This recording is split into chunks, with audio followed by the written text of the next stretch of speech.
మనందరికీ ముత్తుస్వామి దీక్షితారు వారు బాగా పరిచయం. వాతాపి గణపతి భజే అనే పాట వింటూనే ఉంటాం. ప్రణవస్వరూప వక్రతుండం, సాక్షాత్తు ప్రణవస్వరూపంతో ఉండేటటువంటి వక్రతుండ స్వరూపుడు గణపతి. ప్రణవస్వరూపంతో ఉంటాడు కాబట్టి ఈ ప్రణవస్వరూపముతో ఉండేటటువంటి వక్రతుండ గణపతిని మనము ఎక్కడ చెప్పారయ్యా అంటే ఉపనిషత్తుల్లో చెప్పేశారు ప్రణవస్వరూపుడని. అకార, మీకు అకార స్వరూపము చరణ విశ్వంభర, ఆయన పాదాల అకారమట. ఉకారము అనేటటువంటిది లంబోదర ధీకరణ, లంబోదరం ఉకారమట, ఆయన పొట్ట ఉకారాకారంలో ఉంటుంది. ఇక మకారమస్తక శివ హరిస్మరణ, జయ జయ గణేశ ప్రణవేశ గణేశ అంటారు. ప్రణవస్వరూపం అకార ఉకార మకారస్వరూపమైనటువంటి వాడు గణపతి. ఈ ఓంకార తత్వం ఎక్కడదయ్యా అంటే ఓం అనేటటువంటిది మనకు అన్నిటికంటే మొట్టమొదటి శబ్దం ఈ ప్రపంచంలో ఏదైనా పుట్టింది అంటే ఓంకారం.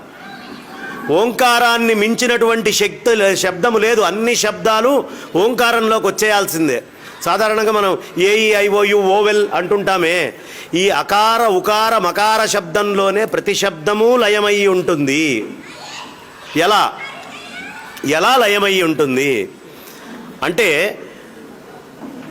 ఆయనని ఉచ్చిష్ట గణపతి అని పిలుస్తారు. ఉచ్చిష్ట గణపతి అనే పేరు విన్నారమ్మా? ఇందులో చాలామంది వినుండొచ్చు. గణపతికి ఉచ్చిష్ట గణపతి అని వామాచారంలో పిలుస్తారు ఆయన్ని.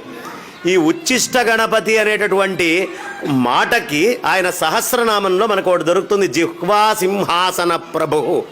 ఈ జిహ్వా అంటే ఈ నాలికనే సింహాసనంగా చేసుకున్నవాడు. ఉచ్చిష్ట గణపతి అంటే ఎంగిలి గణపతి అని. ఎంగిలి గణపతి ఏంటమ్మా? ఎంగిలి గణపతి అనేది అసలు చెప్పుకోవచ్చా? మనం నోటితోటి అనొచ్చా అంటే నిజమేనయ్యా, ఎంగిలి గణపతే. ఎలా అంటే ఈ జిహ్వా అనేటటువంటి దాని మీద వచ్చేటటువంటి శబ్దస్వరూపం, మన నోట్లో నుంచి వచ్చే ప్రతి అక్షరానికి కారణం ఎవరు అంటే గణపతి. అందుకనే విద్యాస్వరూపంగా గణపతిని కొలుస్తాం. సంగీతం నేర్చుకుంటుంటే లంబోదర లకుమికర అని గణపతితోటే ప్రార్థన చేస్తాం. నీ నోట్లో నుంచి శబ్దము దాని మహత్తు బయటికి వస్తోంది అంటే మనం మాట్లాడే ప్రతి అక్షరము ఆయన యొక్క అనుగ్రహమే. అందుకనే పరాది చత్వారి వాగాస్పదం అంటారు. మనకి మూలాధార క్షేత్రంలో మూలాధారము అనేటటువంటి చక్రం దగ్గర 4 దళాలు ఉంటాయి. ఆ 4 దళాలు ఈ దుర్గంధము సుగంధము, దుర్గంధ భూయిష్ట సుగంధము, సుగంధ భూయిష్ట దుర్గంధము అని ఈ లక్షణాలతో ఉండేటటువంటి పరమాత్మనే చూపిస్తాయి. పరా పశ్యంతి మధ్యమ షణ్ముఖి అనేటటువంటివి శబ్దాలు. పరా అనేటటువంటిది మూలాధారం దగ్గర ఉంటుందమ్మా. అక్కడి నుంచి మొదలయ్యి శబ్దం ఎలా ఇవాల్వ్ అవుతుందో చూపిస్తున్నాడు మనకి శరీరంలోంచి. ఈ పరా అనేటటువంటి దాని దగ్గర మొదలయ్యి అది కేవలం పాములకు అర్థమవుతుందట. ఓన్లీ రెజనెన్స్, ఓ మూమెంట్ ఉంటుంది.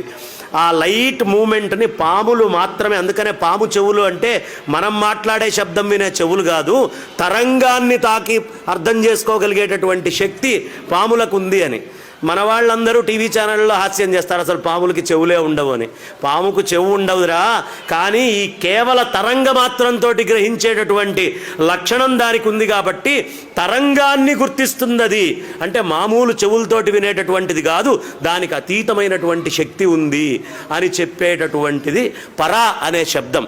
అది మొట్టమొదట మనకి సౌండ్ మన నోట్లో నుంచి ఇప్పుడు నేను మాట్లాడుతుంటే మాట బయటికి రావాలి అంటే ఎవాల్వ్ అవ్వాల్సింది ఎక్కడి నుంచి? పరా మూలాధార చక్రం దగ్గర నుంచి. రెండోది పశ్యంతి, బొడ్డు దగ్గర కొంచెం ఆ ప్రదేశంలో ఉంటుంది. ది కేవలం బొడ్డు నుంచి హృత్కమలం అనాహతం దాకా ఉండేటటువంటి శబ్ద భాండాగారాన్ని పశ్యంతి అంటారు. ఇది పక్షులకు అర్థమవుతుందట. పక్షులకి పశ్యంతి అనే భాషలో మాట్లాడితే ఆ శబ్దాలు మాత్రమే. పక్షులతో మాట్లాడేటప్పుడు అని ఇక్కడి నుంచి లాగుతాడు, నాభి దగ్గర నుంచి శక్తి లాగి చెప్తారు. ఇక మధ్యమ అనేటటువంటిది పశువులకు అర్థమయ్యేటటువంటిది. అంటే మనకి ప్రపంచంలో ఏ జీవికైనా అర్థం అవ్వాలన్నా, ఏ భాష కావాలన్నా గణపతి దగ్గర నుంచి పుట్టి రావాలి, మూలాధారం నుంచి. మన శరీరంలోనే అయినా జంతు శరీరంలో అయినా. కాబట్టి ఇక్కడ గొంతు దగ్గరకు ఓ అని ఏదైతే మనం పశువుల్ని పలకరించడానికి మాట్లాడతామో ఇదంతా కూడా మధ్యమ అంటారు. పశువులన్నిటికీ మధ్యమా దాకానే ఉంటుందండి. అందుకనే మూగవాడైన ఓం అనగలడు. అమ అం అయి ఆ ఊ మా అనే 3 అక్షరాలు మూగవాడికి కూడా పలుకుతాయి, మీరు గమనించుకోండి. అంటే ఓంకారం అనేటటువంటిది సర్వశబ్దాలకి మూలం పుట్టేటటువంటి ప్రదేశం. ఈ 3 అక్షరాలతోటే ప్రపంచంలో మనకి భాష మొదలవుతుంది. చిన్నప్పుడు మనకైనా సరే అత్త మామ ఈ విధమైనటువంటి ఊలతోటే మన భాష మొదలైంది, ఓంకారంతో. అందుకనే గణపతి అనేటటువంటి వాడు ఈ శబ్దాలకి మొత్తానికి మూలమైనటువంటి వాడు. ఆ నాలిక మీద నుంచి వచ్చేటటువంటి ఉచ్చిష్ట గణపతి అని మనం చెప్పుకుంటాం.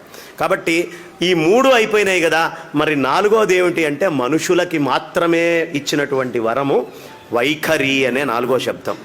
అందుకనే మన పూర్వీకులు అంటే పాతవాళ్ళు కాస్త తెలుగు మాట్లాడేవాళ్ళు, ఇప్పుడు మనం ఎక్కువ ఆంగ్లంలోనే ప్రసంగం చేస్తున్నాం కాబట్టి సరైనటువంటి తెలుగు శబ్దాలు మర్చిపోయాం. వైఖరి, అబ్బా వాడి వైఖరి అంతేరా, వాడిని వదిలేసాయి అంటే వాడి ఫైనల్ ప్రోడక్ట్ అంతే నోట్లో నుంచి వచ్చేది, దట్ ఈస్ ఫైనల్, వాడి నోట్లో నుంచి అంతే వస్తుంది, అంతకంటే రాదు అని. వైఖరి అనేటటువంటిది ఎక్కడి నుంచి వస్తుందయ్యా అంటే మనలోంచి వచ్చేటటువంటి చివరి శబ్ద భాండాగారము కేవలం మనుష్యులకి మాత్రమే భగవంతుడిచ్చింది. ఈ జిహ్వ నుంచి నృత్యం చేస్తూ ఆ ఊ మా అనేటటువంటి శబ్దాలని దాటి 50 అక్షరాలు సరస్వతి అమ్మవారు పూర్తిగా బయటికి వస్తుంది అంటే గణపతి కారణం. అందుకనే మనం ఇంట్లో చక్కగా పూజ చేసుకునేటప్పుడైనా, ఇక్కడ పూజ చేసుకునేటప్పుడైనా చిన్నపిల్లల్ని తీసుకొచ్చి వాళ్ళని కూర్చోబెట్టి వాళ్ళతోటి అక్షరాలని ఓం అనో శ్రీ అనో లేదు ఇంకొక శబ్దమో స్వస్తికనో దిద్ది పుస్తకాలు అక్కడ పెట్టి మనం పూజ చేస్తాం. ఎందుకయ్యా అంటే సరస్వతి అమ్మవారు గణపతి యొక్క అనుగ్రహం ఉంటే తప్ప శబ్ద భాండాగారంగా బయటికి రాదయ్యా. వైఖరినిచ్చేటటువంటి గణపతి యొక్క అనుగ్రహం లేదే ఆ ఏది వచ్చే అవకాశం లేదు. మీకు లక్ష్మి కావాలన్నా గణపతినే పూజ చేయాలి, ఏ దేవతాశక్తి కావాలన్నా ఆ దేవుళ్ళు మీకు ఏదైనా ఇవ్వాలన్నా గణపతిని ప్రప్రథమంగా పూజిస్తే తప్ప, ఆదౌ పూజ్యో గణాధిప, ఆ గణపతిని పూజిస్తే తప్ప మీకు ఏ అక్షరము బయటికి వచ్చేటటువంటి అవకాశం లేదు అని స్పష్టంగా మనకి పెద్దవాళ్ళు చెప్తూ ఉన్నారు. ఇప్పుడు మనం ఓంకార శబ్దం చెప్పుకున్నాం. నోట్లోంచి మాట రావాలి అంటే మహత్తు గణపతే, సరస్వతి విద్య రావాలంటే గణపతే. ఈ శరీరం లోపల ఉండేటటువంటి అన్ని శక్తులు, స్పైన్ ఒక్కటి పడుకుందంటే శరీరం డెడ్ అయిపోయిందండి, బ్రెయిన్ డెడ్ అయింది, బాడీ డెడ్ అయింది. మెయిన్ స్పైన్లో మూలాధారం టిప్పు దగ్గరే శక్తి మొత్తం ఉంది. 72,000 నాడులు, ఇడా పింగళ సుషుమ్న అనేటటువంటి నాడులు కూడా అక్కడి నుంచే ఆరంభమై మన శరీరాన్ని మొత్తాన్ని అట్లా సమ్మోహనపరిచి రకరకాలైనటువంటి శక్తులుగా బయట ప్రపంచానికి చూపిస్తూ ఉన్నాయి. ఇందులో ప్రధానమైనటువంటి ఆ గణపతి వల్లే ఇవాళ నేను మాట్లాడుతున్నా, మీరు వింటున్నారు కూడా.